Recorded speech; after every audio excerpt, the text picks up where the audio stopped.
Hello, my name is Jacklynn Woodruff, and this is my final project for Preparing for the Future IDS 403X1973. This is catfish, the social problem. Technology plays a big part on society. As we evolve, our needs and wants help develop new technologies, but new technologies also shape us. Robert Poole, author of Beyond Engineering: How Society Shapes Technology, talks about the way society has shaped technologies like cars and compares the internal combustion engine and steam-powered cars. Poole explains that back at the turn of the century, the two car types were pretty evenly matched in terms of their advancements. But combustion engine vehicles were more cheaply produced and flooded the market, while steam-powered cars were designed for aficionados. Furthermore, an outbreak of hoof and mouth caused the closure of public water troughs in New England, one of the main sources of water for steam engine owners. All of a sudden, you couldn't drive wherever you wanted because you would run out of water for your steam engine, said Poole. These societal factors pushed the combustion engine to the top of the popularity list. More modern technologies also grew out of other needs. The Internet developed after the launch of Sputnik and the United States government's fear that telephone lines would be knocked out.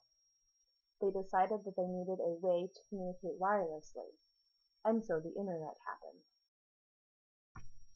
Social networks developed as a way for people to connect in new ways with other people.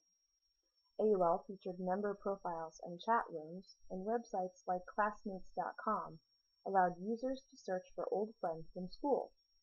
And online dating websites grew as the world began recognizing relationships that came from the Internet. We didn't just develop technology. Technology developed and continues to change us as societies and individuals. Going back to Robert Poole, he uses the example of the QWERTY keyboard. This is the most common arrangement that majority of people learn to type on. He explains that the keyboard was invented when typewriters were becoming popular. The typewriter was a low-tech piece of equipment, so the keyboard needed to be inefficient to keep users from typing too quickly, and thus the QWERTY layout was created and stuck, even though the Dvorak keyboard is 10 to 40% more efficient. Technology doesn't just shape how we learn, it also changes our physical attributes.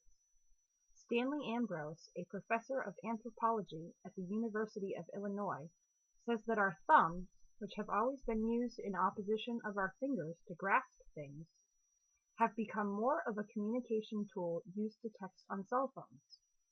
Ambrose believes that there may be some genetically based extraneural connection that could allow faster texting. Technology is shaping us mentally, too.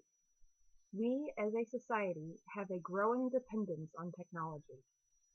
Researchers at the University of Glasgow have found that half of study participants reported checking their email once an hour, while some checked between 30 and 40 times an hour. So how has technology shaped me personally? Well, to start, without today's advancements, my line of work essentially wouldn't exist. I build websites for a company that sells products online. Using a computer and the internet are literally everything my job depends on.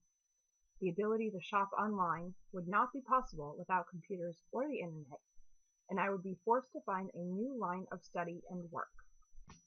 And how has technology affected societal issues like identity? Today's technologies, computers, cell phones, and the internet, have made it infinitely more times easier to connect to people both locally and globally.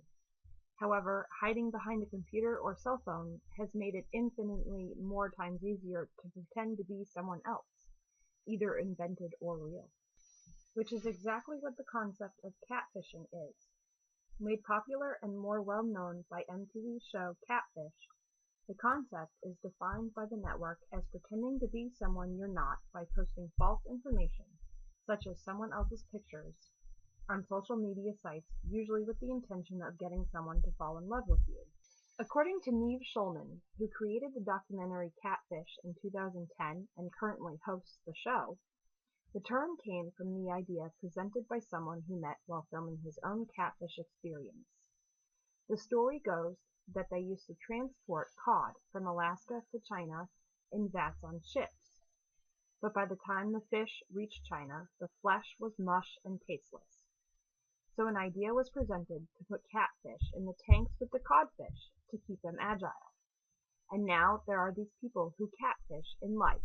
They keep you on your toes, keep you guessing and thinking and fresh. We know that social networking is a great way to keep in touch with people. It can help family members feel connected from across the world and can be a tool for long-lost friends to find each other again.